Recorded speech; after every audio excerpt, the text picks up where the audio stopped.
ایک سبق آموز واقعہ جو کہ قرآن کی ایک معلمہ کے ساتھ مصر میں پیش آیا اور اس کی ایک ساتھی نے اپنے شاگردوں کو سنایا۔ وہ معلمہ ہمیشہ اپنے شاگردوں کو نصیحت کرتی تھی کہ قرآن پاک کی اس آیت کے مطابق زندگی گزاریں، جو آیت ابھی آپ کے سامنے نظر آ رہی ہے۔ اس کا مفہوم ہے، اے پروردگار، میں نے تیری طرف آنے میں جلدی کی تاکہ تو خوش ہو۔ وہ کہا کرتی تھی کہ میں اس آیت سے بہت متاثر ہوں۔ جب بھی میں اذان کی آواز سنتی ہوں اور اگر میں کسی بھی کام میں مصروف ہوں، میں اپنے کام کو یہ آیت یاد دلاتی ہوں اور سب کچھ چھوڑ کر نماز ادا کرنے کے لیے کھڑی ہو جاتی ہوں۔ رات کو 2 بجے جب تہجد کا الارم بجتا ہے اور میں گہری نیند میں مزید سونا چاہتی ہوں تو یہ آیت مجھے یاد آتی ہے اور میں جاگ جاتی ہوں۔ اس خاتون کے شوہر کی عادت تھی کہ کام سے واپس گھر آتے وقت وہ اسے فون پر کھانے کے متعلق ہدایات دیتا تاکہ اس کے گھر پہنچنے پر گرما گرم کھانا تیار ملے اور وہ کھانا کھا کر سو جائے۔ ایک دن اس نے فون پر کھانے کی فرمائش کی۔ کھانا کچھ ایسا تھا کہ انگور کے پتوں میں چاول بھر کر اور ان کو ہلکی آنچ پر پکانا تھا۔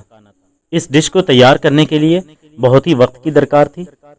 اتنی دیر میں اذان کی آواز سنائی دی تو اس کے صرف 3 رولز رہ گئے تھے جن کے بھرنے میں زیادہ سے زیادہ 5 منٹ لگتے، لیکن اس نے حسب عادت سب کام چھوڑے اور نماز ادا کرنے کھڑی ہو گئی۔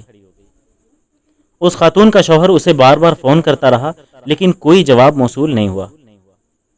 جب وہ گھر پہنچا تو اس نے دیکھا کہ اس کی بیوی سجدے میں اور کھانا ابھی تک تیار نہیں ہے۔ اس نے دیکھا کہ صرف 3 رولز بھرنے رہ گئے ہیں تو اسے شدید غصہ آیا اور اسی غصے کے عالم میں اس نے اپنی بیوی کو ڈانٹنا شروع کر دیا۔ تم اپنا کام ختم کر کے دیگچی چولہے پر رکھ کر بھی تو نماز ادا کر سکتی تھی۔ 3 رولز بنانے میں کتنی دیر لگتی؟ لیکن اس کی بیوی کی طرف سے کوئی جواب نہ آیا۔ جب وہ اس کے پاس آیا تو دیکھا کہ سجدے کی حالت میں اس کا انتقال ہو چکا ہے۔ سبحان اللہ! اگر اس نے ہماری طرح یہ سوچا ہوتا کہ چلو کوئی بات نہیں، پہلے اپنا کام ختم کر لیتے ہیں پھر نماز ادا کر لیں گے، تو اس کا انتقال کچن میں ہوتا۔ لیکن ایک شخص کا انتقال اسی حالت میں ہوتا ہے جس پر وہ ساری زندگی گزارتا ہے، اور اسی حالت میں وہ دوبارہ اٹھایا جائے گا۔ ہمارے آقا حضرت محمد صلی اللہ تعالی علیہ وسلم نے ارشاد فرمایا کہ ہر شخص اسی حالت میں اٹھایا جائے گا جس میں وہ فوت ہوا ہو۔